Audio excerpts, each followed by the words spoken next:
6 o'clock so we can get this underway. So right in front of you is a one-pager with some basic information. This is the only sheet that I'm going to go over, and then I'm going to turn it over to our finance director, and then each department head will walk through their budget. What we ask is that you wait until the end of everybody's presentation to ask questions. So if you could take note, that's why we made sure you guys had tables in front of you. So you could take notes, and then we'll answer all the questions at the end of the department head presentation. All right, so we'll go ahead and get started with the first page here. Just a brief overview. We're looking at a $19.1 million budget. This is a 7.8% increase over last year. We'll talk about that in revenues, why that is such an increase from last year. But all of the tax rates, we just anticipate leaving the same. We'll be able to understand a little bit more about the property tax rate once the PVA sends in our assessment.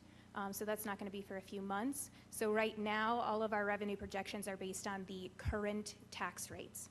Our revenue highlights, we see $19.4 million in the general fund. That's a 3.7% growth in our real estate assessments.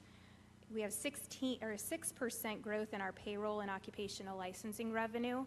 This is due to the fact we have a tremendous amount of economic development going on. And then on top of it, our finance team has done a fantastic job of doing an audit of all of our businesses and trying to make sure that the businesses that are located within the city, operating within the city, are paying the payroll and occupational licensing fees. And Kara and Chrissy have been quite successful in making sure that our businesses are truly complying with our taxes. You also see $4.8 million in ARPA money. That's $2.4 million from this current fiscal year, and then $2.4 million for next fiscal year. So you'll see that within the revenues. So our core revenues are strong. Our insurance premium tax rate, even though we decreased it from 10% to 9.75%, it's still a very, very strong revenue. Our payroll taxes, our occupational licensing fees, and our property taxes are all up. And Kara will go into that in much more detail in just a little bit when she discusses the revenue projections. What you'll also notice that is new to this budget is our Park Improvement Fund. This was spearheaded by the Parks Master Planning Task Force, and it is a way to guarantee a certain dollar amount, a certain percentage of our property taxes that are allocated to our park improvements. You all passed that ordinance last year. It allocates 12% of the real estate revenues to the park fund. So it works very similar to our capital fund, where that 12% doesn't come into the general fund. It goes directly into our park improvement fund. The goals of this are to provide clean, well-maintained, inviting, usable, and safe public parks. We all know that during the pandemic, our public parks became a source of comfort and a way for kids to get out and get some of that energy out. And the physical and mental health of our community is extremely important. So our investment in our parks is critical to the well-being and the quality of life within the city of Erlanger. This is approximately $500,000 that will be allocated. Other expenditure highlights you'll see throughout the process here. Our most important asset are our employees. So this budget cycle, we've done things just slightly different. We've been kind of working to this over the last 3 years, but this year was the most concrete change in our salary increases for our departments. What we wanted to make sure that we were doing is giving our raises based on merit, really looking at the individual and understanding their Tanzango, which is our evaluation process, their Tanzango scores. Are they going to extra trainings? Have they received extra certificates? Are they going above and beyond to support their team?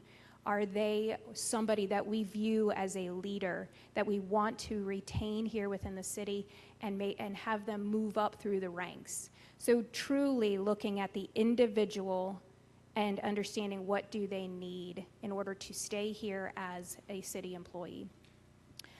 So it's a difference between what we have traditionally done is a top-down approach for raises where we give the department head a percentage, 3 or 4 or 5%, whatever it may be. We give them a percentage and then they disseminate it throughout the ranks. We did it a little different. We did a bottom-up raise. So there's not necessarily a specific percentage that you'll see that goes across every single person. It is more specific than that. So the average, if we go across the entire city, is approximately 8% of an increase. But that doesn't mean that every single person got 8%. Some people got less, some people got more, based on their individual situation. 78% of the general fund is payroll benefits. So you will see that makes up the majority of the increases in our budget. Due to the declining workforce, we need to make sure that we're retaining our assets. So we were able to do a salary survey for every single department to understand where are we within the market, who are we losing people to, and what are they paying. So we want to make sure that we are remaining competitive because it spends a lot more taxpayer dollars training somebody, outfitting them, and then to have them walk out the door and have to start the whole process all over again. So if we can retain our talent, that's going to ultimately save taxpayer dollars in the long run. You'll also see in the capital fund a $2.5 million in city streets. Infrastructure has been one of our strong focuses, and Peter will be able to talk about that in further detail. And then you'll see the $3.5 million for the Public Works facility. Back in 2020, we did the facilities conditions assessment. Public Works was identified as the most critical need within the city. We need to get the administration building rebuilt, so we took efforts last year and we purchased Montgomery Road. This is the next phase of that project. It is moving in the right direction. It's getting Public Works set up for now and 50 years into the future. Current space, it's deteriorating.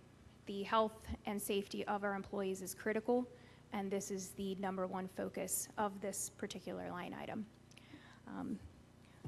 One other thing that I wanted to mention in the revenues is the Municipal Road Aid is $388,878. I'm talking about this right now because we are going to have a public hearing in June before the June meeting. That is just something that we have to do every year to have that public hearing in order to receive those funds. So I wanted to let you guys know about that. And then just one other thing that we are going to be talking about in the June meeting, in other state grants under intergovernmental in the revenues, you're also going to see an increase of $24,000. That is an easement that the state is requesting for work on Houston North. So they're going to be doing some work on Houston North. There are temporary easements, so it's not a permanent easement, but it will need a municipal order from you guys in order to grant the easement. So you'll see that in revenues as well, and you'll see those two pieces of legislation and the public hearing on the June meeting. Okay? So now I will go ahead and I'll turn it over to Director Kramer, and she'll be able to discuss with you all of the revenues.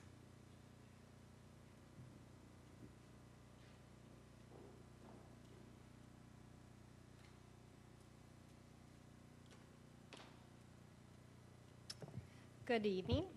So I know a lot of people ask, how do we get to our projected revenues? So before we talk about projections, I just want to give you guys some historical data of where we've been in the past. So up on the screen, you will see the general fund revenues that have steadily grown over the last 15 years. In 2008, we had a decrease due to the housing market crisis. And then in 15 and 16, we had a decrease when Toyota pulled out. Fiscal year 2020 and fiscal year 21 show an increase, and this was due to CARES money. The city received $1.7 million in federal CARES money. The next graph I have includes my projections for fiscal year 22 and 23. This includes ARPA funding. So far we've received $2.4 million for the first tranche of ARPA, and then the second tranche will be in fiscal year 23 for a total of $4.8 million. So I'm going to focus on core revenues. Core revenues make up 80% of our budget. In this graph, it compares the actuals of 2018 through 2021 for our core revenues. The blue is property tax, the orange is insurance premium, payroll tax is gray, and occupational license fee is yellow. Now, if you turn to page 4 on the revenue estimates in the budget document, I'll go over how I got to these assumptions.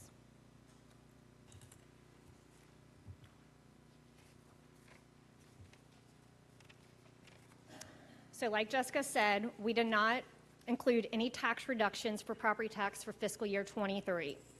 However, this does take into account the new park fund, which is 12% of our assessments that will come in August. Next, we'll talk about insurance premium. For fiscal year 23, I'm projecting $4.1 million. This is a 2% increase from the fiscal year 22 budget projections, and for fiscal year 21 actuals, it was $4.2 million. So I was conservative in estimating that we'll receive $4.1 million. We want to stay conservative and not guess too much and then it not come in. I tell this to all my department heads, or all the department heads before when we're doing estimates. So I'm a conservative person and I like to aim low because if we get any more, it's gravy on the top. For payroll increase, it's estimated at $4.4 million. Currently, year-to-date, we are seeing a 3% increase in payroll over last year at this time. My projections for fiscal year 23 is that we will have a 5% increase.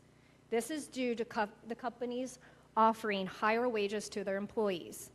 Nationally, after COVID, companies are struggling to find people to work, and therefore they're hiring and offering higher and competitive wages. We have seen this here in Erlanger.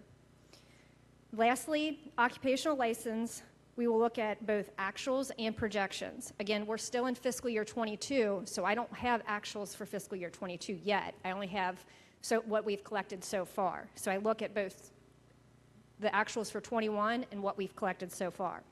So I'm estimating a $1.1 million for occupational, and this is a 1% increase over fiscal year 22 projections and a 3% increase over 21 actuals. Like Jessica said, I'm very proud that the finance department has done a thorough audit of our businesses. We do this monthly, and we meet with Kenton County, and then we discuss with the businesses what they have owed us.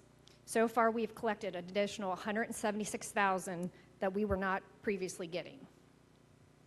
Overall, our total revenue is estimated at $19.4 million. Our revenue estimates are more of an art than a science, where we have to both look at actual numbers and our projections. I am confident that our city's core tax base is sound. And with that, I can take any questions. Sure. This one? Okay.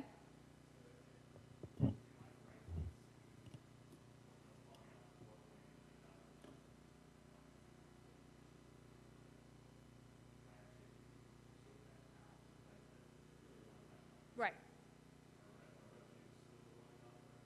Our revenues, actually, I have it very conservative. It'll be at like 16.9. So we're really more in line about fiscal year 19 and 20, which I like that. For me, that is us being conservative. However, if we pick up more than that, then that's just golden.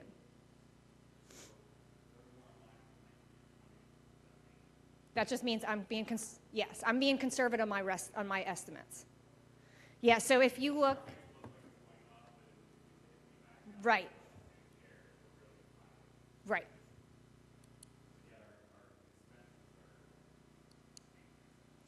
Our expenses are increasing, but we've also received the 4.8 million plus 1.7 million. So we got to do something with that money.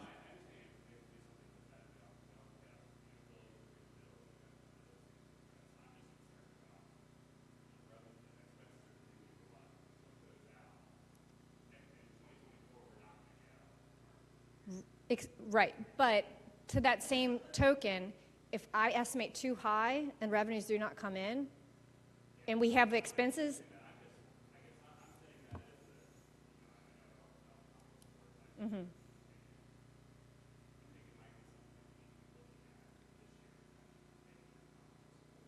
Exactly, yeah.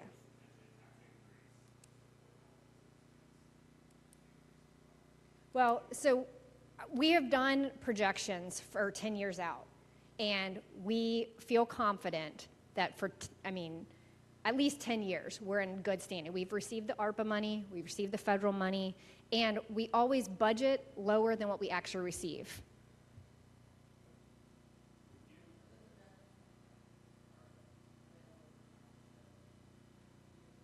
The projections?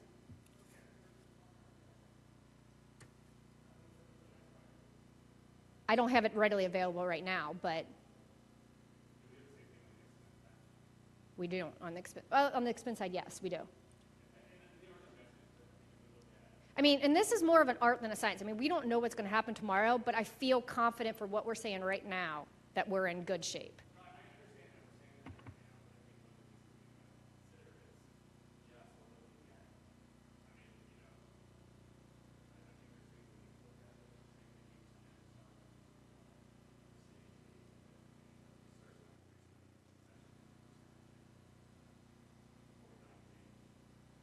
It went up only slightly for hazardous, and it decreased for non-hazardous.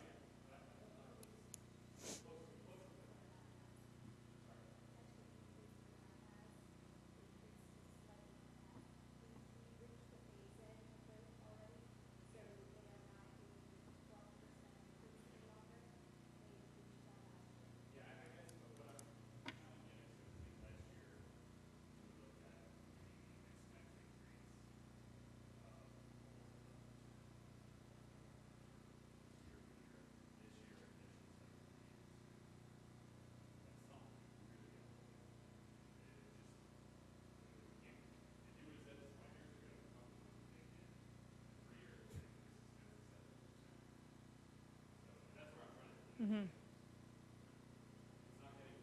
Yeah, we didn't have those projections last. Is that what you're saying? Yeah, yeah.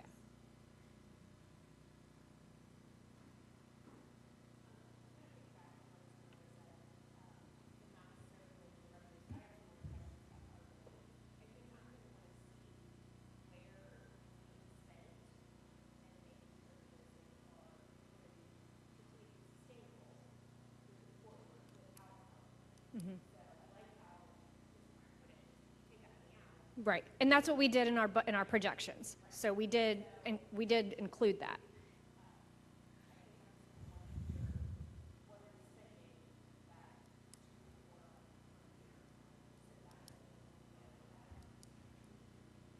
Mm-hmm.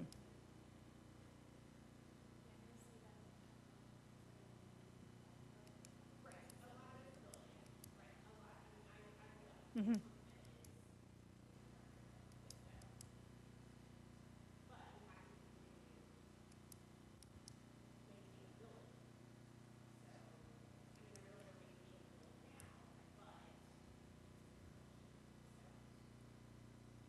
Vicki, do you have a question?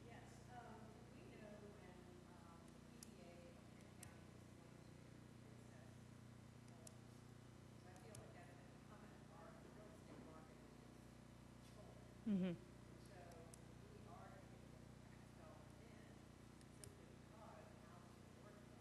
Right. Yeah. Let me just repeat her question, just because you guys don't have microphones, and I know they were yelling at me for online. So Vicki had a question about when the real estate, when do they revalue? And Sherry?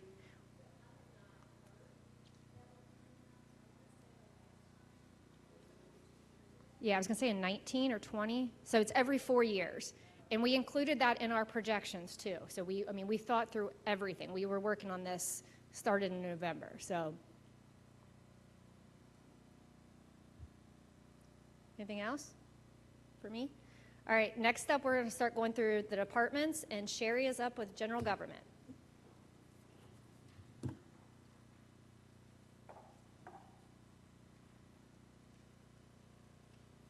Hi, everyone. So in your packet, if you could turn to page 6 for the general government budget. So I am happy to report that general government has reduced our total department budget by $111,572. Under contractual services, you will see that professional services were reduced by $37,796. Here you'll see where the city is utilizing marketing subcontractor Jessica White instead of strategic advisors. This change has saved the city $33,000. And the HR budget was reduced by $12,850. This includes a more actual estimate than what we've had in the past. Expenses such as business health, employment testing, employee assistance program, and health insurance broker Cheryl Morgan are all included in professional services. Also under contractual services, you will notice that recruitment and retention decreased by $18,550. This is due to the economic development grants. These grants include small business grant, the demo revitalization grant, and the newest program, Commonwealth Area Professional District, also known as CAP. Additionally, the business relief COVID was reduced by $30,000. This program was not included in the fiscal 23 budget. Regarding grant expenditures, this is the placeholder for the CDBG CV Utility Assistance Agreement. The city received notice from DLG that the grant would be reduced from $200,000 to $50,000. Other notable changes include under materials and supplies. Technical supplies decreased by $2,035. This is because we purchased the AED in this current fiscal year. And the motor fuel increased by $2,344 due to the price per gallon increasing. And then under utilities, you'll see that the utilities increased by 4%. And then under public awareness, our programs increased by $4,000, and this is largely due that our vendors' expenses have increased, so therefore our expenses have increased in what they're charging us. Does anyone have any questions for general government?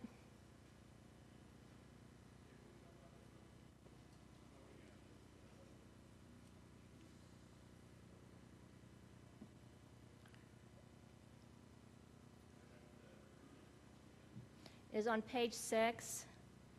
Okay, and that is under contractual services. That is, if you want the details page for that, that is going to be on page, the recruitment and retention is detail pages 10 through 11.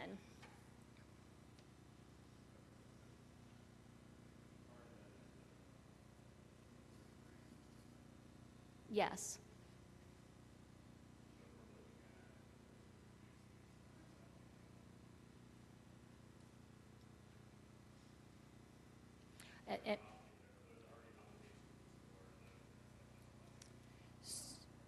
So that, Emmy, did you want to comment on that? Because currently with each of the programs, I issue an approval that is good through June 30th. So if that particular application is not closed out, it expires on June 30th, and then they need to gain an additional approval for the next fiscal year. That's to ensure that there is budget for each fiscal year for those programs. Does that make sense?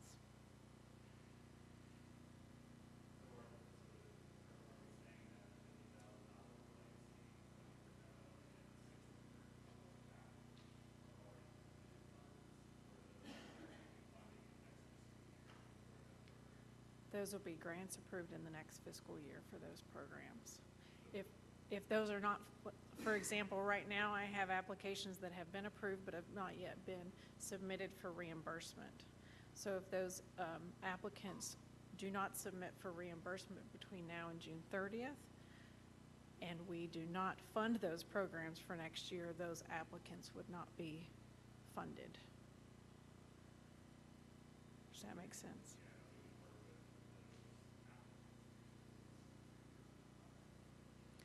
If they can get their contractors to complete the work. That's been the issue with a lot of the applicants right now. So.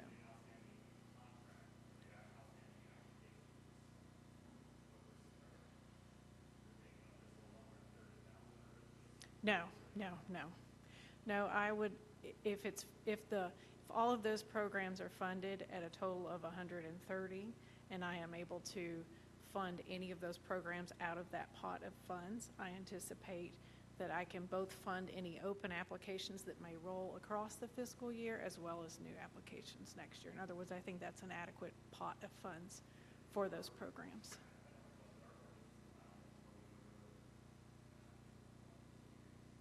No.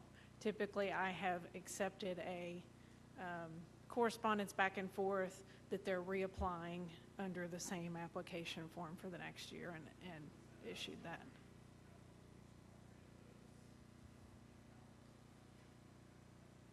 Sure, yeah. Yeah, I can provide that information. Anything else? Are there any other questions for general government? Okay.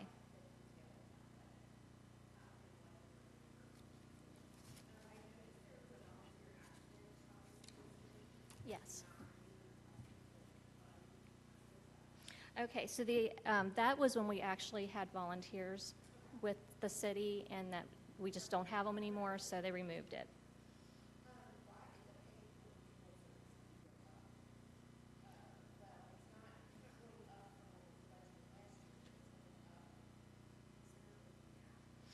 Okay, I'm not. Did you want to answer that, Kara? I'm sorry, what page are you on?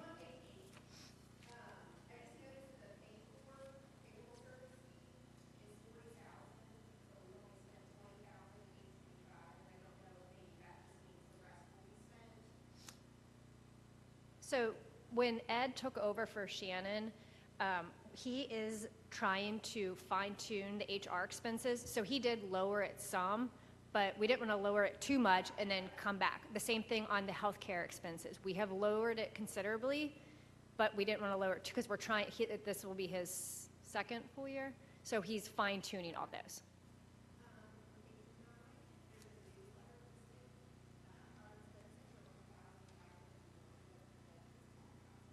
So currently we do a newsletter every fall that's included in with our property taxes. So this is going to be 2 newsletters that'll go out, one in the spring and one in the fall, and it's going to be 4 pages. Yes. I'm sorry? Because it's going to be more like a booklet, so we can put more information in it, and it'll be twice a year.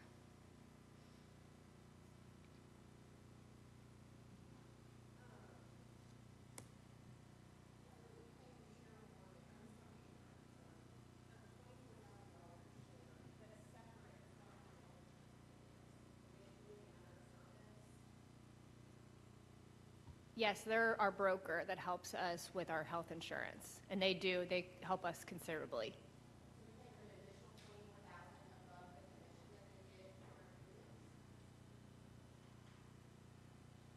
That I'm not sure of. I don't believe, I'm not for sure if they get commission on our premiums. I would have to look into. Mm-hmm. I don't believe they get commission, but I would have to look at the contract.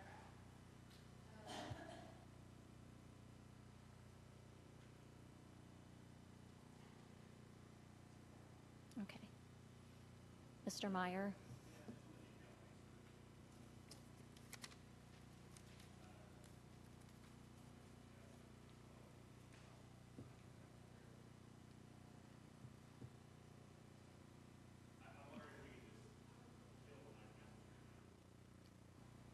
Just remove it?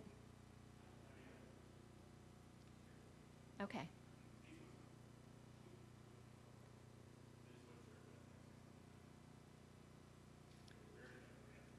Okay. Did you get that? Okay.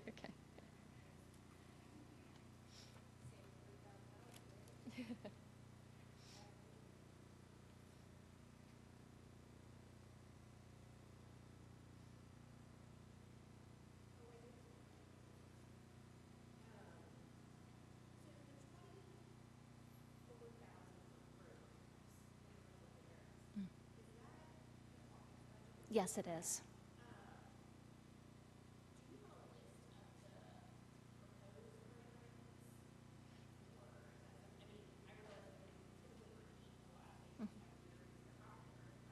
Sure.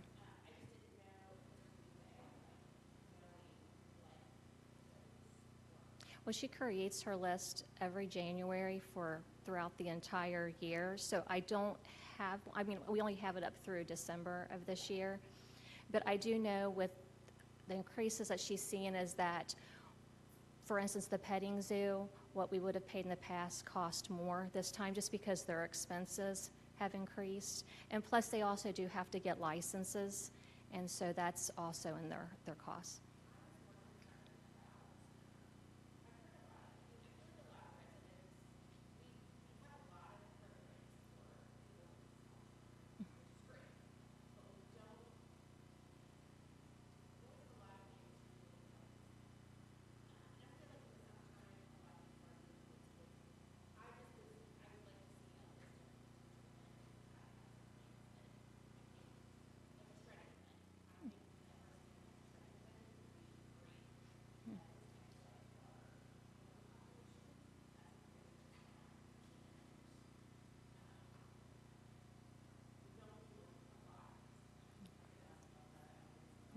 So Kim is always looking for new ideas. So if you ever think of something, please reach out to her. Now, the shredding event, that's not something Kim would do, but that's something that we can look into doing. But for anything else, Kim is always looking for new things. So just if you come up with something, just shoot her an email, and I'll also mention to her.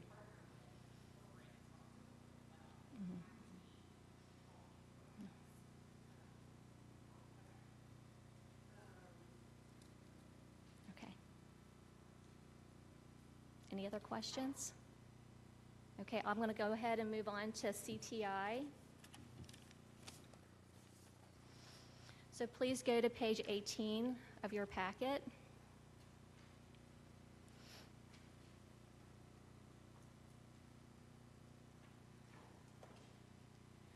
So the CTI department has increased the total department budget by $13,204.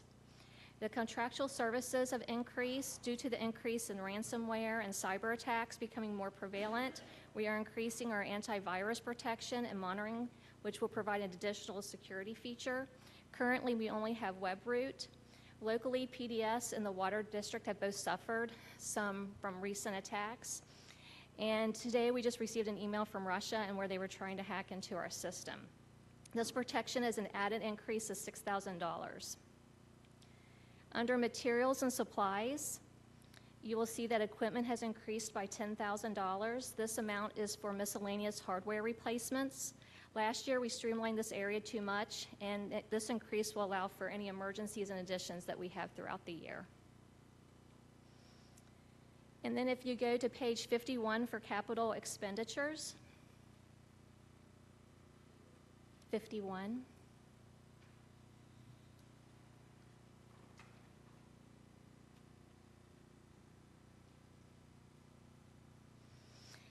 Under Information Systems Department, we have requested an IT replacement server for $15,000. We are 2+ years beyond the life of our current server, and there are 8 different programs that are housed on it. Does anyone have any questions about the CTI budget? Okay, thank you.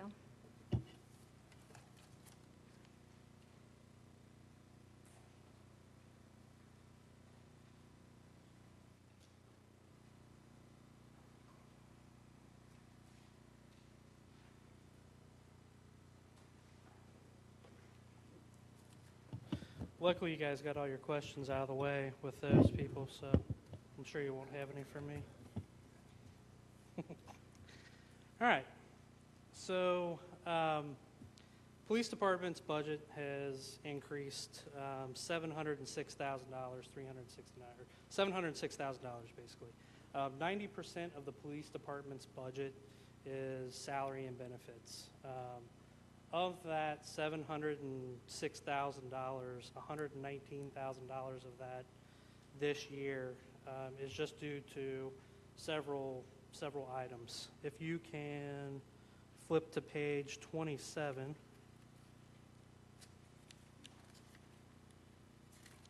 The first one that we'll come to is vehicle maintenance. This year, for the first year in probably 10 or 12 years, we are going to try and start keeping the cruisers to 100,000 miles. We've had good luck with our fleet because one of the big things is the vehicle maintenance line item that we have has always been sufficient to repair issues when they come up. So we are increasing the vehicle maintenance, or asking to increase the vehicle maintenance by $10,000. That's just due to partly the increase in vehicle part prices. They've gone through the roof. Tires have gone through the roof. As you guys know, motor oil is even super expensive. So $10,000 we think will be able to cover the cost of keeping the vehicles an additional 20,000 miles. Also on page 27, service agreements down at the bottom. There is something in there called AccuRent. That line item has actually increased $9,500. $2,900 of that is due to an investigative tool that the officers use. That company is the only company in the game, and their business model used to be you could pay a flat fee for, I think it was like $1,500. Yeah, it was $1,500 last year. This year, they have changed their business model to every inquiry that you do is a fee. If we just give the entire PD access to this, which all of our patrolmen could use, and it would greatly help them investigate cases, it's a flat fee of $4,400, which is, like I said, a $2,900 increase. The Faro laser scanner, that is something that we asked for a couple years ago. It was a pretty significant purchase. I think it was $40,000 at the time when we purchased it.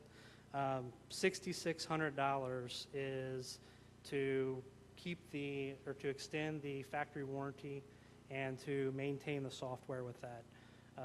Just as an example, we believe Florence and Kenton County PDs are the only police departments that have a Faro that is operational. We use that for any major crime scene, any fatality, whether it be on the interstate, side road, any major crime scene, arson. We actually had to send the computer back for that. The hard drive failed, and that was one of the things that was covered under that warranty. So we have taken advantage of that in the last year, and that was, again, $6,600. If you'll flip to the next page, page 28, other contractual services, that increased substantially. If you guys will remember, a couple months ago, I came and did the pitch for the body-worn cameras. I'll save everybody the hassle of how long that was, but we did vote on that, and just as a reminder, that's what that $45,000 increase is in that line item. Also on page 28, closer to the bottom, uniforms and clothing. Asking for an additional $5,000 in that budget line item. We have bounced back and forth for the last couple of years, down to 30, up to 35. Again, with the increase in uniforms, the increase in the cost of shoes, and then this year we also have several extra officers that their ballistic vests are expiring. So we do get paid half of that on a grant through the federal government, but there are several officers that are up for new vests this year. Page 29, technical supplies. That line item actually decreased. The only thing that I'd like to mention is with the Canine, we joke and call it the Canine pension plan, but we actually have several dogs. You're welcome, Gary. We actually have several dogs. Our current Canine will probably work until middle of July, maybe August. That will give us 2 dogs that are retired, if you will, and it can get quite expensive. So we actually capped that at $3,000 total, and the canine handlers are aware of that, but we had that moved into its own line item so that we weren't getting the canine retirement pension confused with what the current canine handlers needed. So that's why there are actually 2 canine line items in technical supplies. Also on page 29, motor fuel and lubricants. That's the big one I'm sure that everybody's going to talk about tonight. Just the pure fact that gas prices are $4+ a gallon. There are several things that we have tried to do to combat that, but I mean, gas prices are just expensive. So we've looked at different vehicles, and we've even looked at electric vehicles, and when it comes down to it, the price for an electric vehicle in the police world is a wash by the time you add stations and get equipment that isn't specially made for them. So that is why that went up substantially. Also, if you could flip to page 31, the last item that I want to talk about here is travel training. I know last year we received a couple inquiries as to why does it cost $69,000 for travel training for the PD. I know that sounds like a lot of money. In my opinion, travel training is probably the most important thing that we do, that if you don't do it, it ends up costing the city in the end in a lawsuit. This will be the first year that we're out of COVID where every single officer has to go to in-service, and or there are several officers that have to make up 2 years of in-service. DOCJT has canceled all dorm stays for current officers. They're only open for recruits, so therefore every single officer that goes to Richmond has to stay in a hotel. The average cost for the hotel is $500 to $600, depending on what kind of government rate we can get at the cheapest hotel down there. So again, I know that sounds expensive, but there are also things that we like to budget for, such as the FBI National Academy and the Southern Police Institute, where Lieutenant Nezzi just graduated from. So if you guys have any questions about that, I'll be happy to answer it after. Page 51, the capital fund, if you will.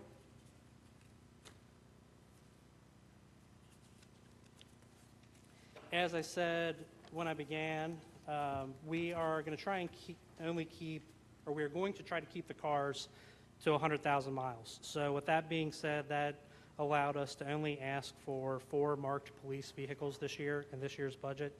That was down a vehicle from last year's budget. We will also be asking for you to approve a seizure purchase. We're going to start using some of the seized drug funds our plan is to purchase a vehicle to put into the fleet once a year, just to kind of assist the city with the cost of increasing vehicles. With that being said, if you want to flip to page 54, that is the Seizure Fund.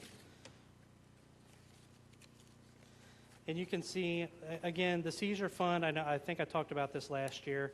The Seizure Fund is something that I feel that seized drug funds are something that we can use to ask for equipment that probably isn't the most fiscally responsible to ask the taxpayers to pay for. As you'll see, lapel lights that will go on the officers' uniforms that they can use on third shift. It's not a must-have, it's a nice. I feel it's something that we can use the drug funds for. Newer flashlights. We are looking to get some hybrid duty coats that will actually go under the vest carriers this year. Again, something that we don't absolutely 100% have to have, but the officers would love to have them. and I think it's appropriate that we use the seizure fund for that.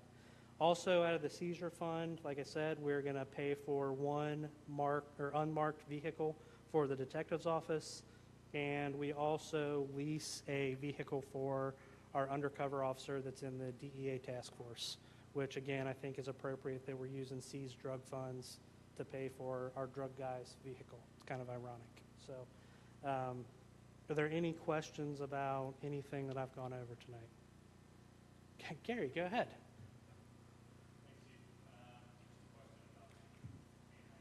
Yes.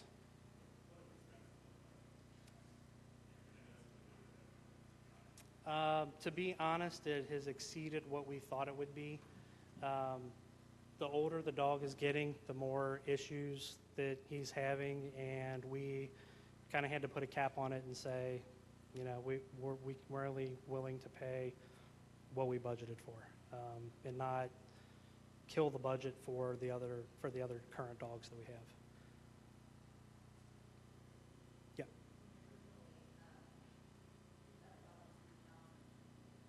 Correct.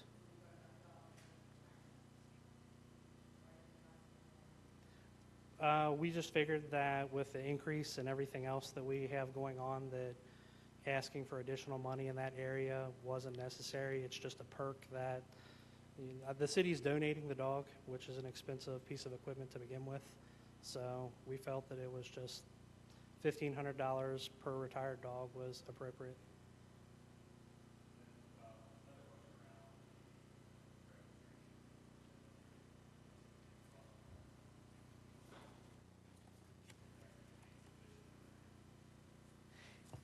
Yeah, so I have actually sat down and hand jammed the numbers for each individual officer, looking at the training, where it's at. We did try to get as much training up here as we possibly can. Normally the chief or assistant chief and myself, our training is in Richmond. We are actually hosting a class here in Erlanger that we're going to attend to save a little bit of money. So anywhere we can, we're kind of penny pinching, and we think it's appropriate. Any other questions?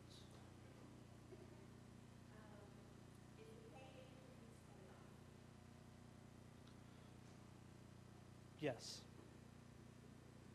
Yeah. Sorry. Yes.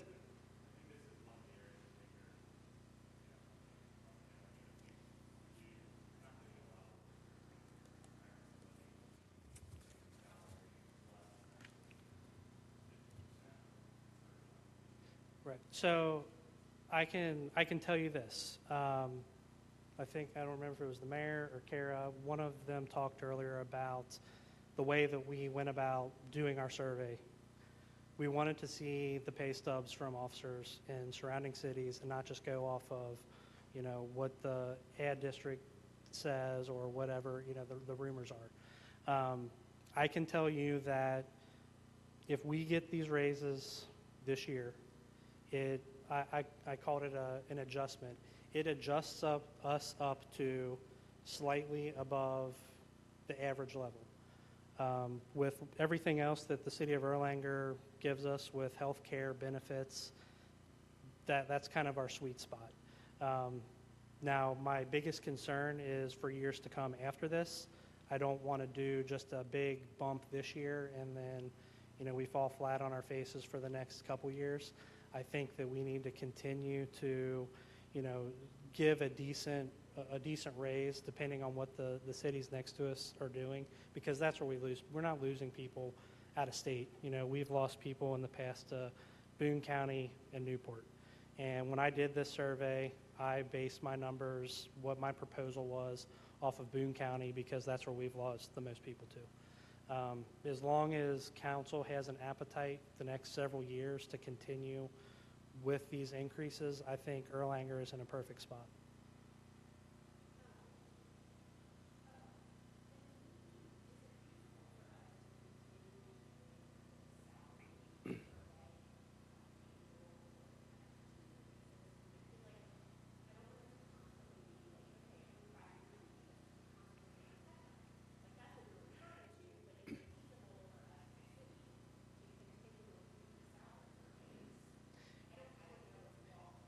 So, yeah, I mean, I think that's my job. I think that is one of my main tasks as being the police chief, is to find out what other police departments are making. It's certainly nothing official. I don't do open records requests. I task Lieutenant Ashley with going out to people that he's friends with in other agencies and saying, can I please see your pay stub? And that's how we did it. It was the most accurate, I felt. So and we will continue to do that.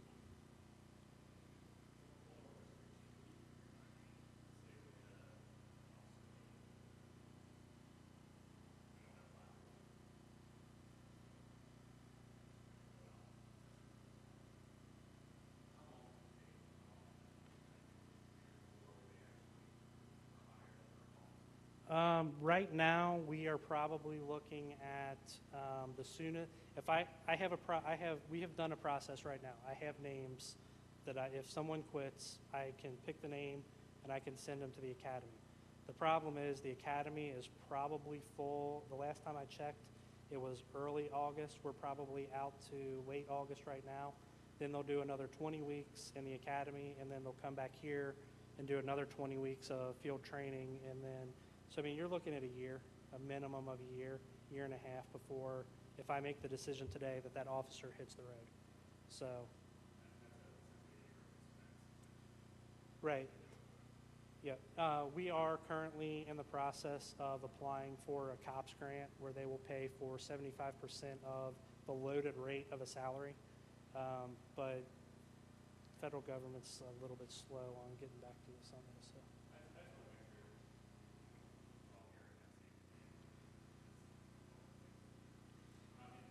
Right. Now, going back to the raise question, I can tell you in law enforcement, I'm sure it's like it in the fire department, when you talk money, rumors start to swirl. And with the raises that we have proposed this year, the rumors are swirling, and we are getting a lot of lateral applicants showing interest. I won't say where, but we are hiring a lateral that starts next Monday. And there are several more that are very, very interested. So, and not just from that agency. Erlanger's in a really good spot. Any other questions? Yes.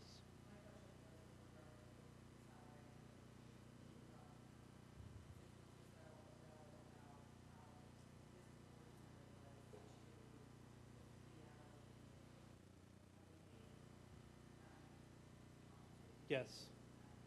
Yeah, if what is proposed tonight passes, yes. Vicki?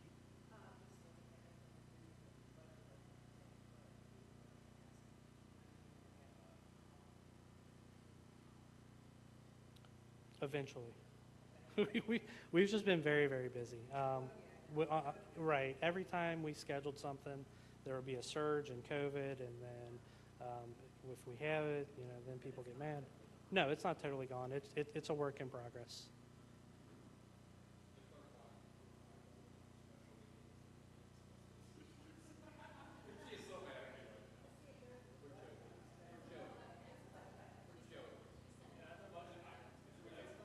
It is, as it relates to the budget, in my opinion, that is the way it will be.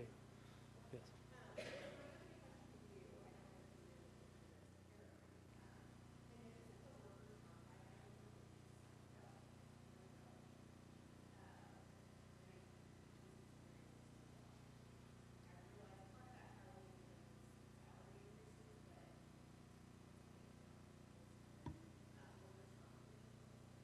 Workers' comp, the increase.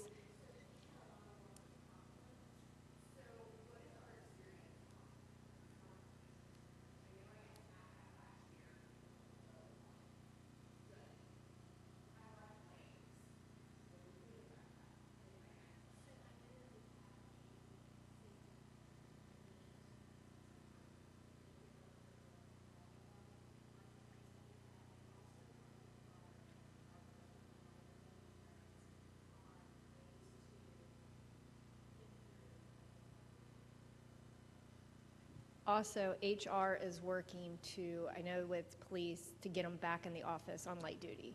That was the other thing. Yes, yeah.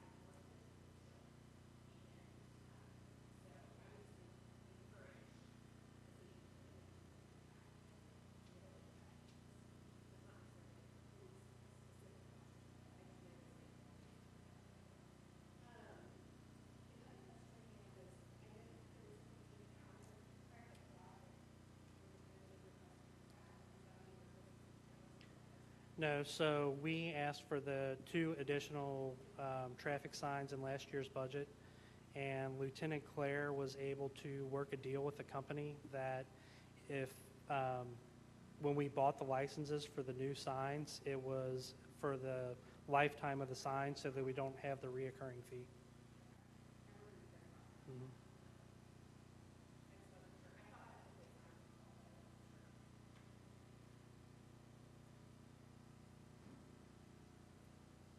Is that it? Thank you.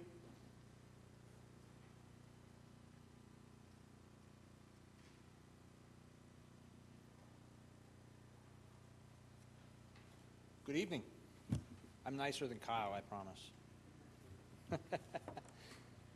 Much like police, our budget for the year is also increasing by $500 to $561, and our budget is also 90% dedicated for personnel, salary, and benefits. If you'll turn to page 35, that starts the Fire Ems Detail page. First thing I want to touch on, just a few things that have discrepancies from last year to this year. The EMS Assessment Fee. This amount is actually decreasing this year by $63.81. This fee was enacted by Kentucky House Bill 8, which is a bill relating to ground ambulance providers, which allows us to benefit from enhanced Medicaid payments. So even though there's a 5.5% tax on that, we actually gain more revenue in the end. It's a non-negotiable type thing. We had to. It's required by law, but it does actually give us more revenue. On page 36, Recruitment and Retention. This is something that we are very excited about.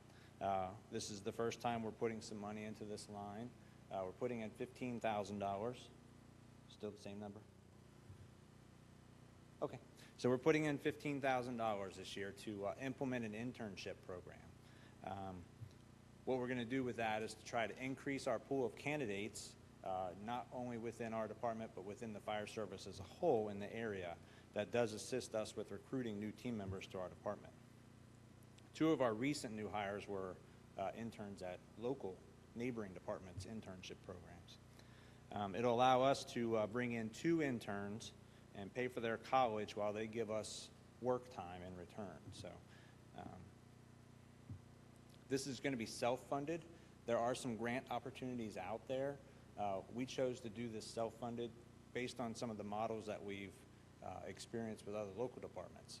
The grant-funded, the departments cannot be selective as to who they choose to be their interns. If we're funding that ourselves, we get to select who we bring in. So we want to select people that are doing fire science or paramedicine, so we like to be selective there. Page 37. We've got technical supplies and EMS. This line's going up by $36.90, and that's simply due to the cost increase for medications and supplies. COVID definitely drove up the vendor prices that are on us. Also on that page, motor fuel and lubricants. Our line is increasing by $14,000 due to the price per gallon increase that we've seen recently. Diesel fuel has gone up, I think, even more than gasoline. One of the benefits, we've also looked around to see where we can get the best pricing. We get UDF at the cold storage out there, our diesel. It's good fuel. It's the same diesel they use for their over-the-road trucks, so it gets cycled, and we don't have any issues. When we were getting diesel fuel from Speedway a long time ago, we used to get rust in our fuel tanks from all the water. Page 38. We've got building hardware and materials.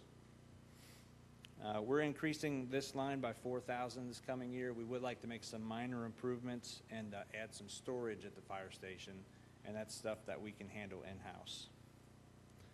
On page 39, we have grant expenditures. This is increasing by $63,541. We applied through the Assistance to Firefighters grant for some new extrication equipment. So although that line is $117,000, if we get that award, our share is only 5% of that, so about $58,777. So although that line shows a big expenditure, if we get awarded, we don't have to pay that much. And then if you'll turn to page 51, for the capital expenditures.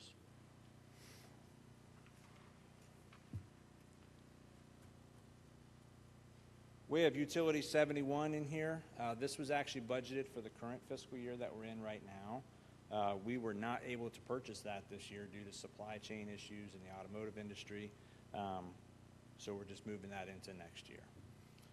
The prices went up and we couldn't get them.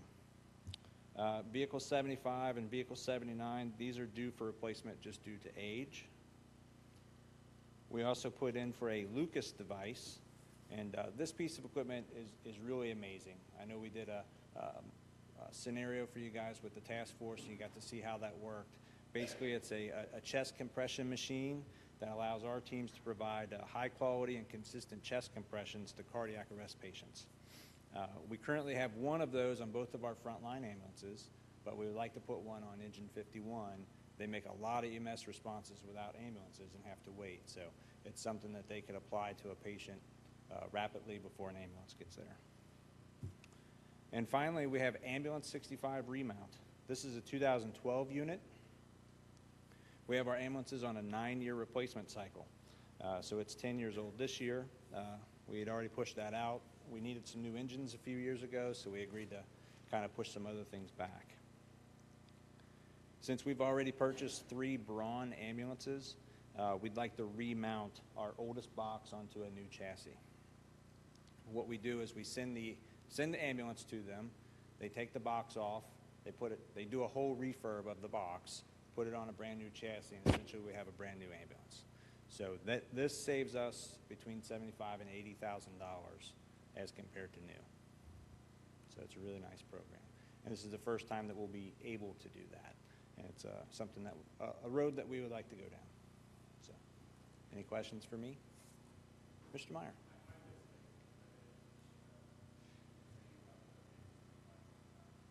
Okay, those were just due for replacement due to age.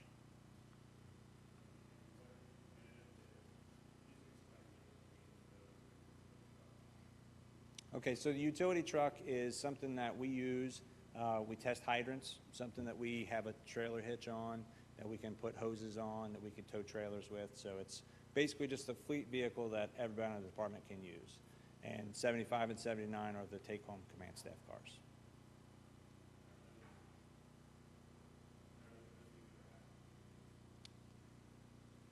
We'd survive without replacing them.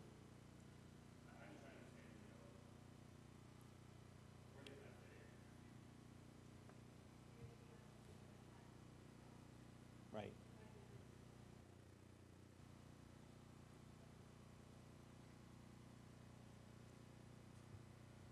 Any other questions? They are. Command staff, chief, assistant chief, and deputy chiefs have take-home vehicles. 5. 5 of those, yes.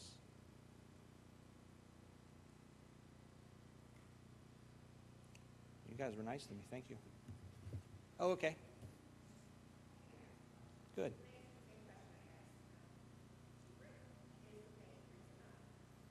We're a little bit different. I would agree with probably 95% of what Chief Rader said.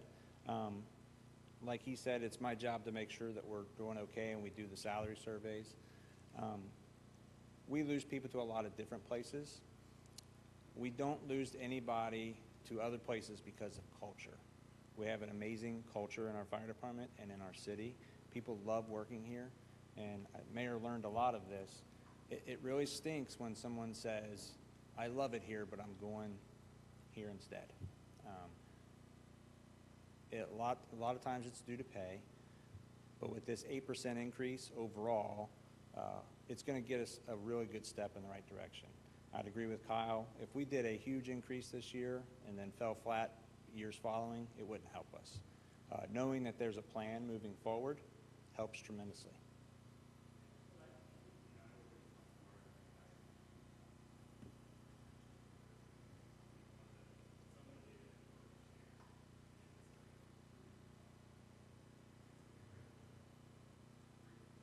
Mm-hmm.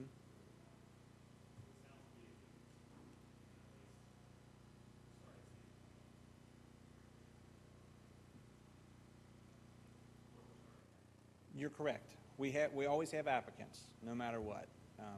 We had interviews last week, and I just got to share this with you. I was so delighted. We had 2 high school kids. It was the first time I had to ask if I needed to write a note so he could go back to school. But it was so neat because, you know, they're doing the dual credit at their high school with the Ignite Institute and Gateway and getting some hours and certifications and being a senior in high school and ready to go. It was a breath of fresh air and delightful. So we always get applicants, but moving our salaries up to be more competitive, this definitely gets us a whole lot closer to being competitive. Thank you.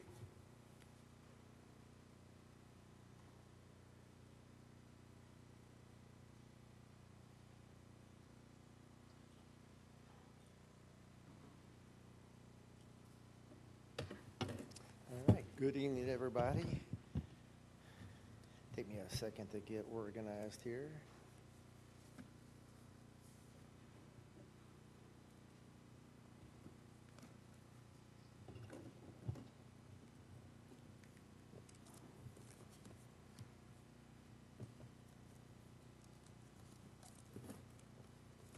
To bring the Bible in case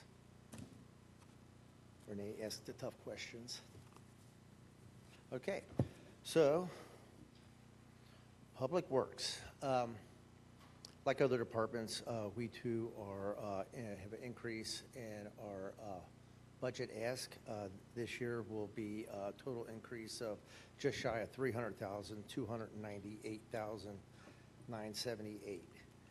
And we are going to start on page 40, about midway down, professional services. So if you want to take a look at that, and what that is going to be an increase of $27,500 this year. The majority of that is for some infrastructure software that we're asking for. We've actually been asking for that for a couple years now.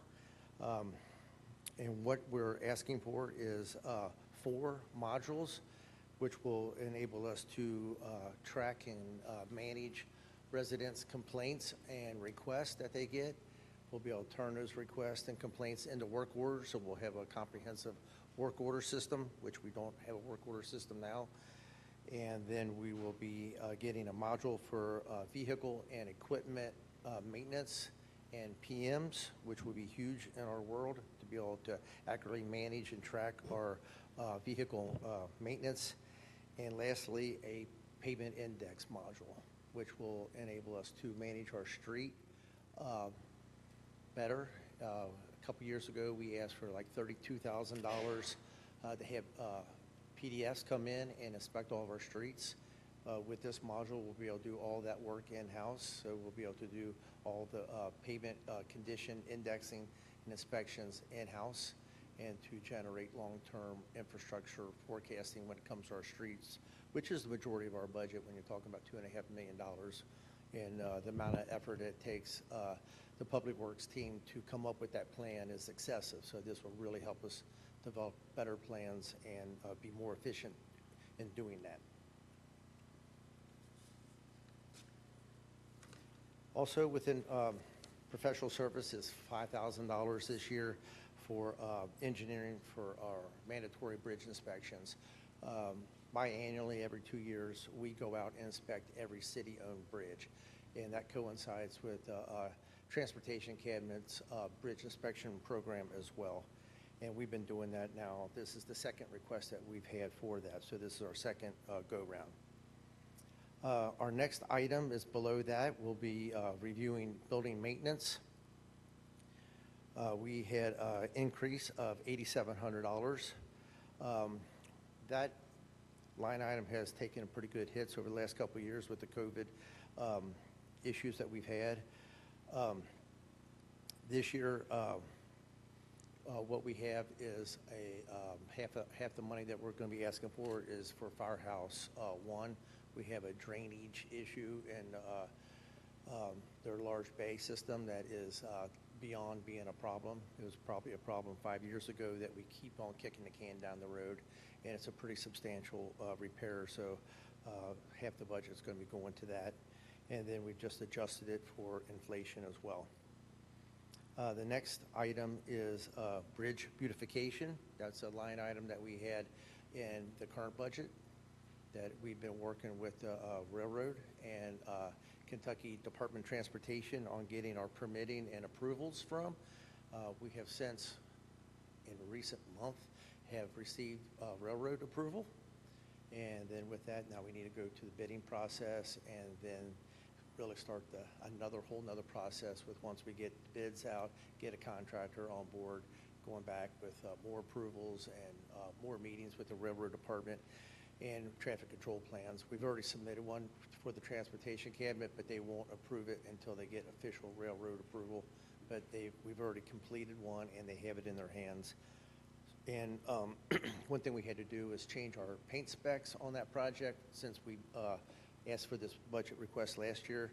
So we went back out to contractors and got some pricing to make sure that we're still in the same ballpark, and we are, so that budget number from last year will still be good this year. Next on the line item is tech supplies. We've got an increase of $51,000. That is really due to our salt storage. In years past, we had a budget of well over $100,000, and we kept reducing that down and down, being more reactionary over the years. And what we're trying to do is not do that this year, so that way we're not coming back asking for a budget amendment. Okay. So anyway, so we reduced that all the way down to $36,000. So what we're trying to do is readjust that to a more realistic number, so that way going into next winter. And what we did is we did an 8-year historical look back as far as seeing how many tons of salt we use. And so we feel pretty confident. You know, it's still a guess, you know, what next winter will bring for us. But, you know, we're going to bump that from the $36,000 back up to $85,000. And, you know, so that'll be a good portion of that increase. Do you have a question on the salt or just?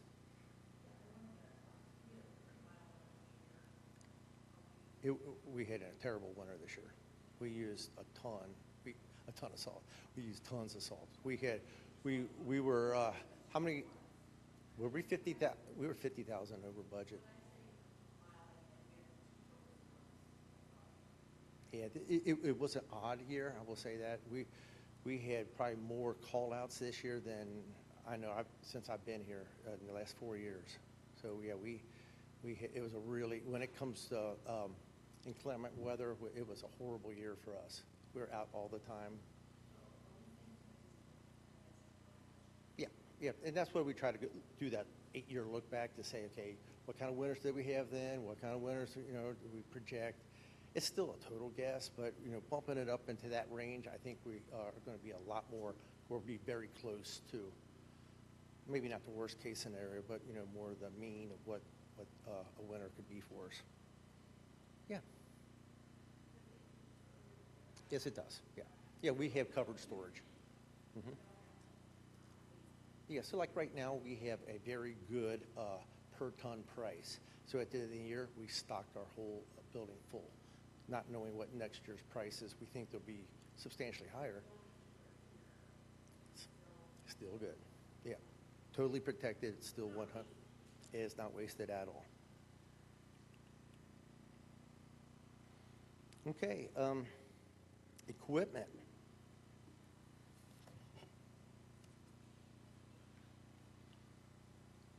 So this has an increase of $8,000 this year, and this just fluctuates as we buy different types of equipment. We're going to be buying a 36-inch X-Mart mower along with a 30-inch X-Mart mower as well, and then we're going to be buying a sewing machine for our sign shop. And odd as that may sound, that's going to enable us to do all the banners that we put up now. We'll be able to do them all in-house. So we'll be able to print everything and sew them professionally and put them up, and that will save us a lot of money on our banner program. Say that again. I think we'll save, I think we calculate like $50 a banner. So you know, or was it like more like $36 a banner? But anyway, something like that, and it would be like less than a 4-year turnaround on the cost of the sewing machine, with the number of banners that we anticipate have to do every year. So yeah, so our break even, I think, is less than 4 years.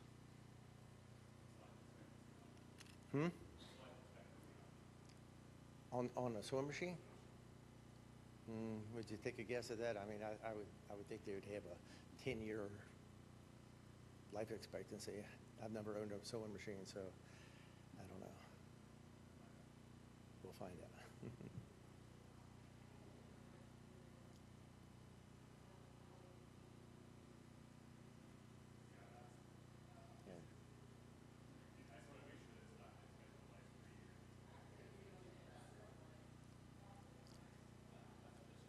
Yeah.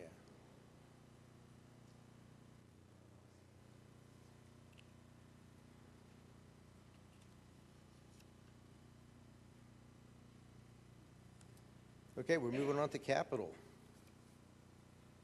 And you'll find everything on page 51 of your book.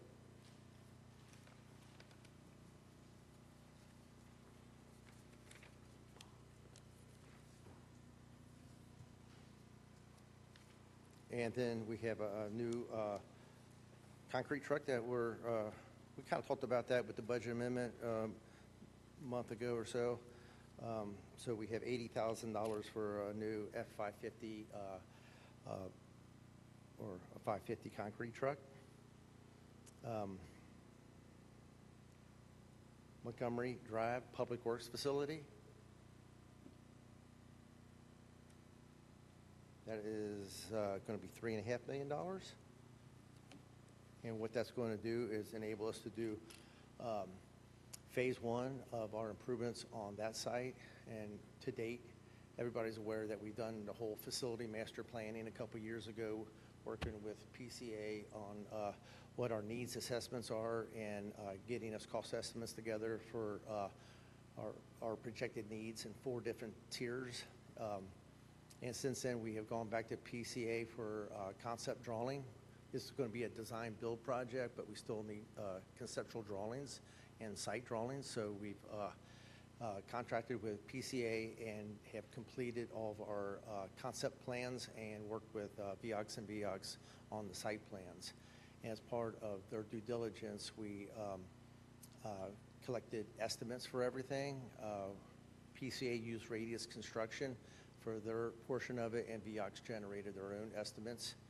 And based on that, we feel confident that we can do phase one, which would be the administration building, all site improvements, retaining walls, fencing, and we may be able to do the salt building, and if we go to bid, that might have to be more on the alternate type of bid process.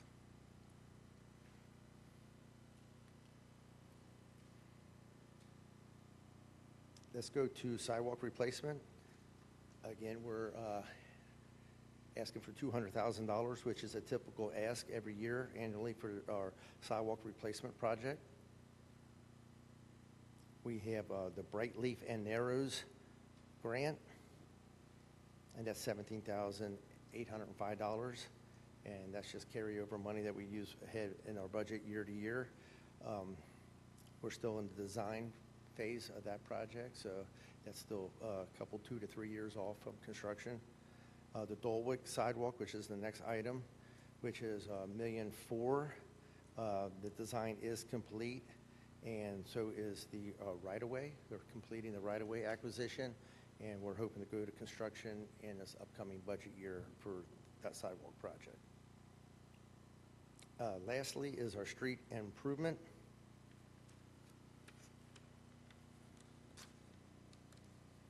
Which is, got a new sheet here. You'll find the list of projects on 51A. So again, with our MARF and our capital money, it's a total of $2.5 million. And you can see on 51A the list of all the streets that we are proposing doing.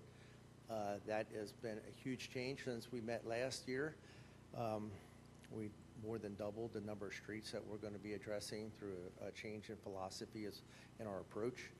So we've, through doubling our number of streets, we're going to vastly be able to reduce our outlook for getting through all the streets in the city. Before, we were in a 35 to 40-year cycle, and this will greatly be able to reduce this and put it more in a manageable time frame.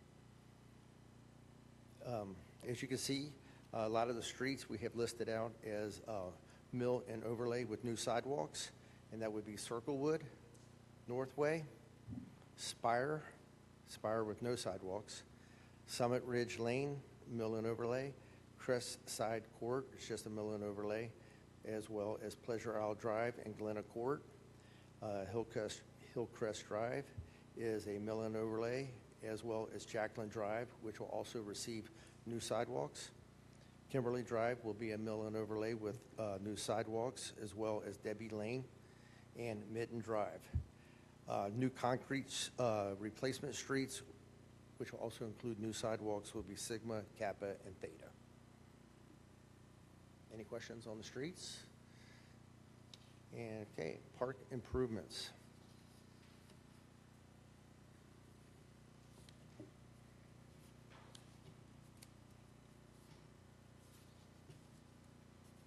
All right, the Park Improvement Fund, as everybody knows, is a new fund for this budget year, 2023, due to council's approval last September is when the property tax rate was established. And as everybody also realizes, the goal of the Park Improvement Fund is to provide clean, well-maintained, inviting, usable parks for the enjoyment of all of our residents and visitors. The funding method for this fund is to allocate 12% of the real estate revenue. And for fiscal year 2023, the city will be spending $550,000 for parks located in Erlanger. And then you can see on page 52,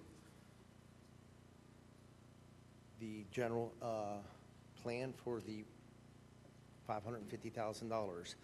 And that will be Cahill Commons, Phase 1 and 2 design, along with Phase 1 improvements, and Silver Lake Park Phase 2, which is the remainder of the playground improvements and the remainder of all sidewalk and site amenities. So right now we've improved that park from division all the way to the tennis courts, and this phase will complete the remainder of that work. So upon completion of this budget year, we will be finished from division to the tennis courts. And then that 550 also includes the Erlanger Road Master Plan. All right, any questions?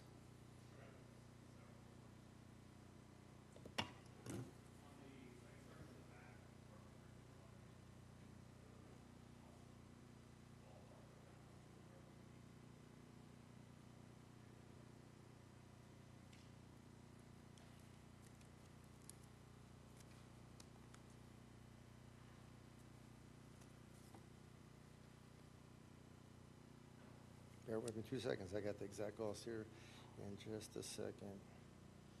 Streets.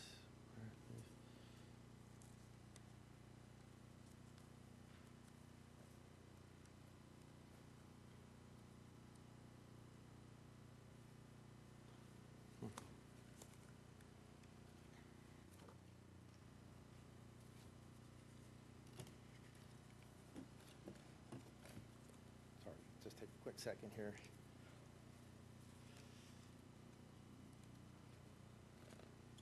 All right. So you're talking about the design being $80,000 for Phase 1 and 2 with a capital cost of $320,000. The playground improvements for Silver Lake Phase 2 will be $65,000. The new sidewalk and amenities will be $35,000, and we have slated $50,000 for the park master plan.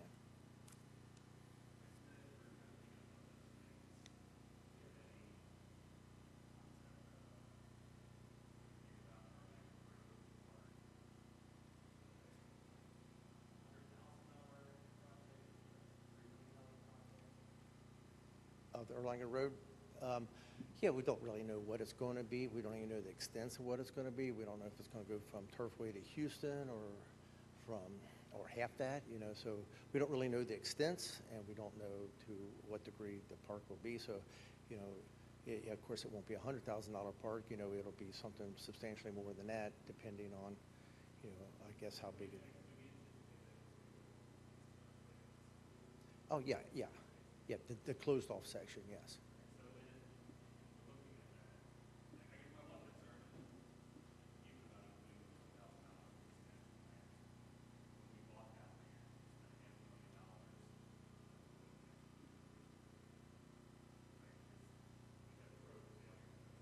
Mhm.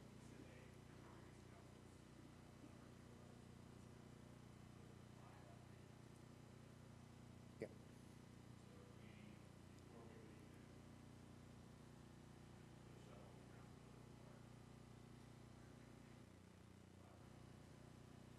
I don't think the intention was ever to go in and then rectify the road slippage, per se.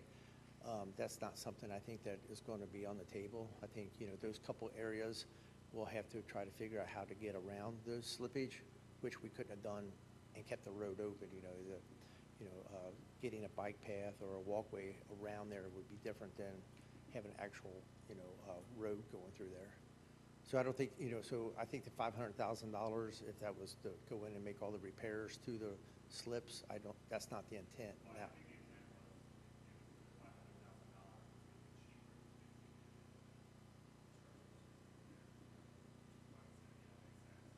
Mhm.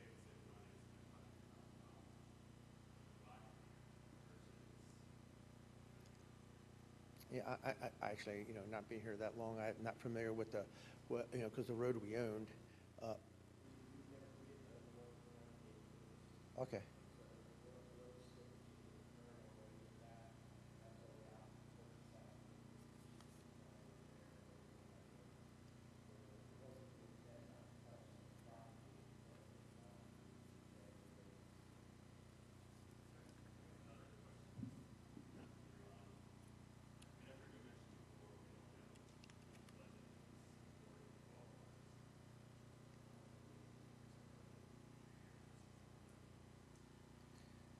Yeah, okay, so the question that he's asking is, okay, with the 12 parks that we have, what kind of budget do we really need to maintain and improve them, correct? And that's something that the Parks Task Force is working on right now, is the viability of all of our parks, and then long-range planning for each one of them to see what that number will really be, what that cost will really be, because I don't think that's ever happened in the past, to really say, okay, what does the park need? And if we don't know what it needs, then we don't know what it would take to improve it, so.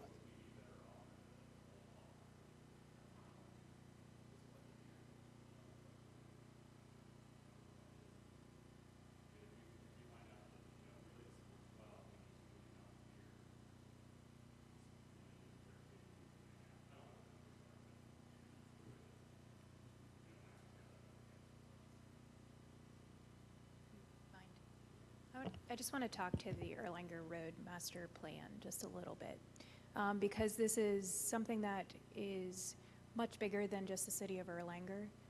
We have community partners that are willing to participate in the master planning process and also contribute significant dollars for this project. It is a major connector of all of our industry back there, and a lot of the businesses and the corporation that owns the businesses is very interested in walking paths, the trails, and having that as an amenity to their business community and having that utilized as a attraction tool. So we have a partner that is really motivated to make this type of thing happen and adding in those community stakeholders.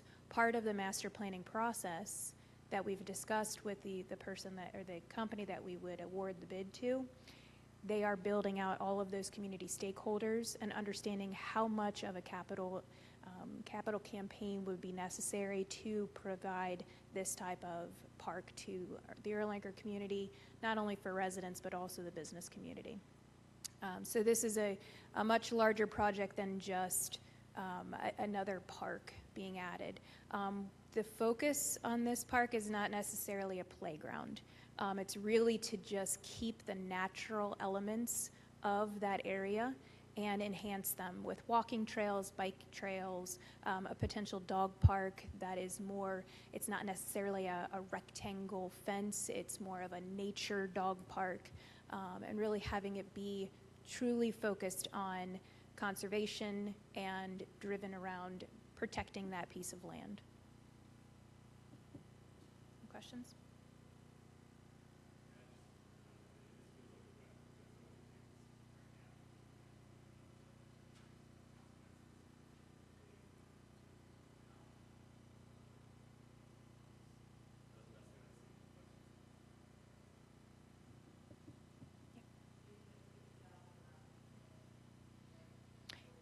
$80,000.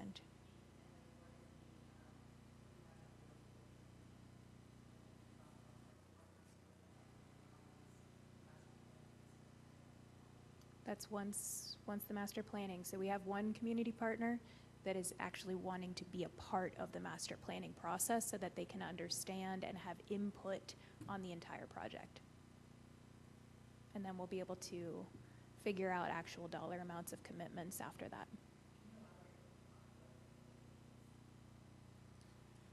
Like the walking trails and where they're going to be coming out. You know, they want to be a part of this process. It'll be a huge amenity that they sell to their business community, so. Yeah. Yeah.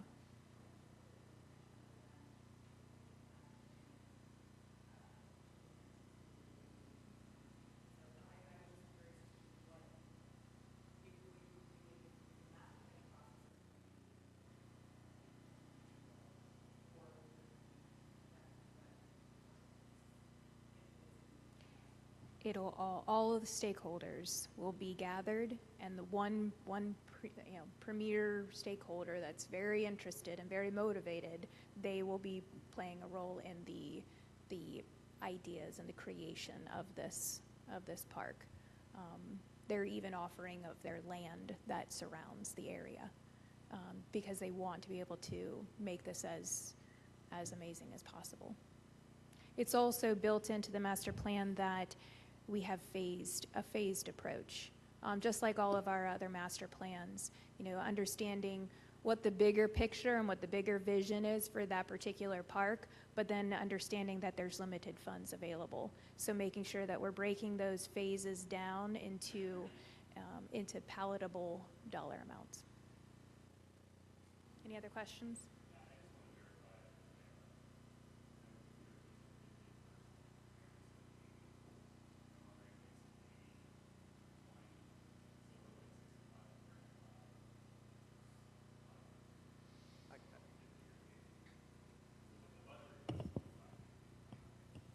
Yeah, and that'll all get worked out. When this was put together, it was before we actually opened bids for the master plan. So, yeah, so if the master planning of Erlanger Road is now 80, you know, so then we'll just have to find the 30 within the design construction of Cahill Commons or the next phase of Silver Lake.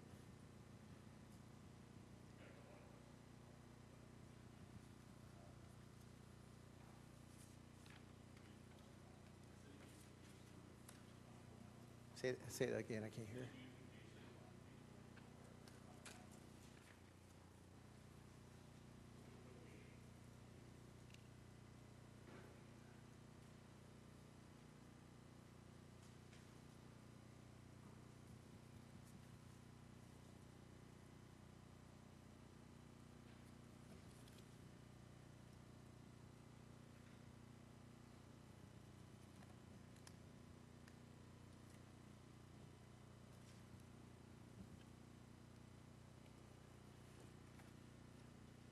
Okay, so what that entails is the next phase of the Turkey Foot Misty Creek gateway to the city, fencing and some plantings. That's going to be opposite of where our gateway sign is there on Stevenson and Turkey Foot. some electric at Bonded Lock. So that site will, we're finishing up the improvements on the Bonded Lock site, and then we're going to be putting electric there, as well as putting electric for the Turkey Foot and Stevenson Gateway sign. And then we're going to be doing some planning of city signs. So we'll actually, currently we're doing master planning of all of our signs, and next year we plan on taking that master plan and then doing actual sign designs. The needs that we have would be the gateway signs at Bottomwood, Dixie, and Donaldson, Cahill Commons Park sign, Silver Lake and Misty Creek signs, and a facility sign if we were to build the Public Works facility, and Firehouse 1 and 3. I kind of listed all those out. Obviously, we won't be building all those signs, but we will be able to go to construction drawings on a good many of them. So basically, and then electric also at Riggs. So Riggs and Bonded Lock and Turkey Foot, we're putting electric there. And yes.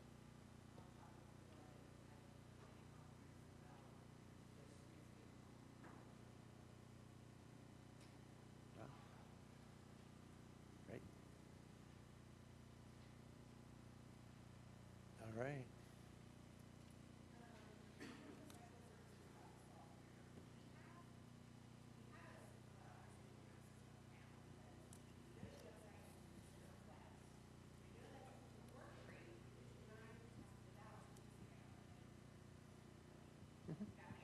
Yes.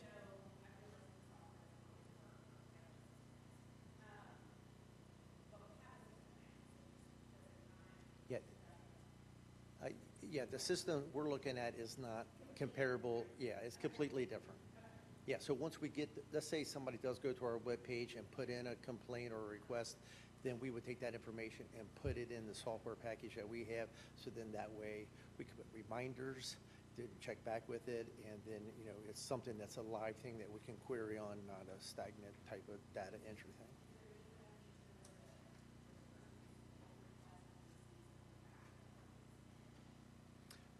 This does not take into consideration, I know the IT department here kind of looked into that 3 or 4 years ago, and that technology's out there from more of a city standpoint, not a public works type of thing.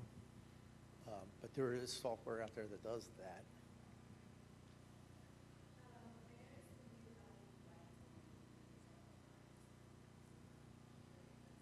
Yes. Oh, absolutely. Uh-huh. And use less energy. You want to know how much less energy?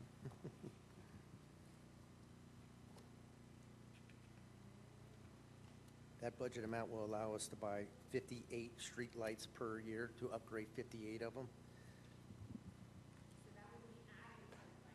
That's replacing the bulbs. Yep.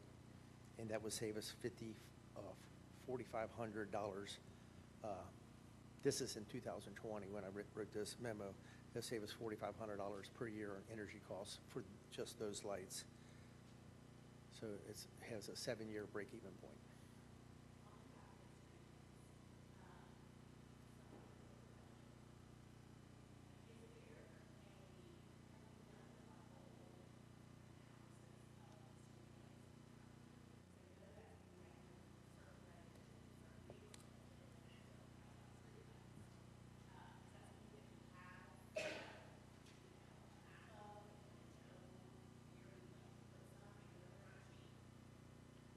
Yes, yes, and yes.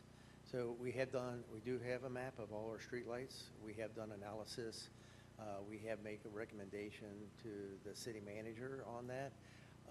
As far as maybe where we need lights, there's, just like on Sherborne, that's also in this budget, the 3 new streetlights on Sherborne, but things like that. So we have, so we identified some areas where we need more, and we identified 3 areas where we could reduce a little bit, which is important, in this proposal. Yep. So basically the switch out of, what did I say, 58 streetlights, and then, bear with me. It also includes 7 decorative lights along Dixie and Commonwealth, which will finish out that Dixie-scape that started 4 or 5 years ago. And then $15,000 for the Sherborne streetlights, which will be 3 lights there, which is really needed. It's dark and, yes.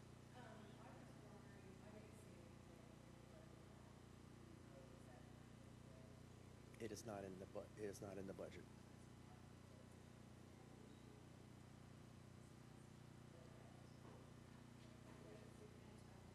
Yep.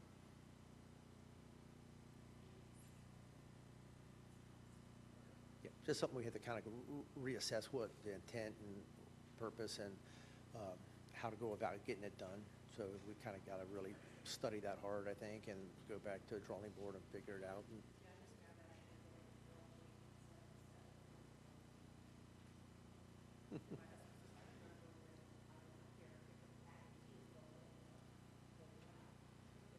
yeah, it's a treasure, though, you know.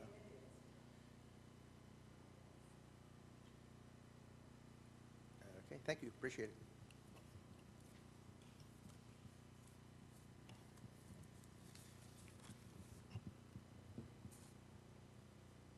That concludes our budget presentation. So now you have all the documentation, and Kara's going to be able to get out the projections that we have. Any other questions before we dismiss? Yeah.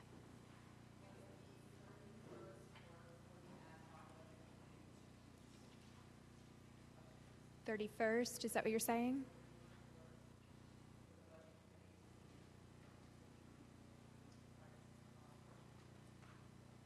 It's a Tuesday. That's the last Tuesday in May. Yeah.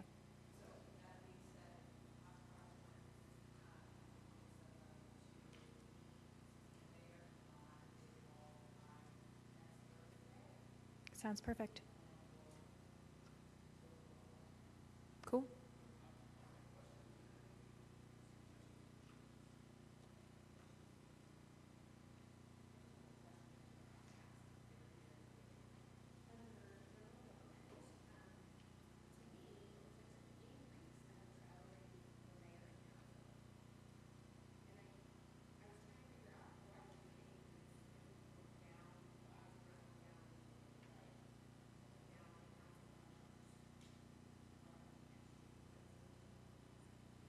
Yeah, and there's an ordinance that requires us to increase it by COLA.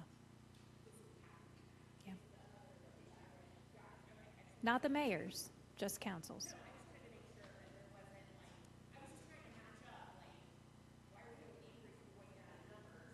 Yeah, we got 6 months. Yeah, we have 6 months of 12 and then 6 months of 9. Yeah. All right, any other questions? Okay, motion to adjourn. Reckers, Nipper. All in favor say aye. Opposed? Motion carried. Have a good evening.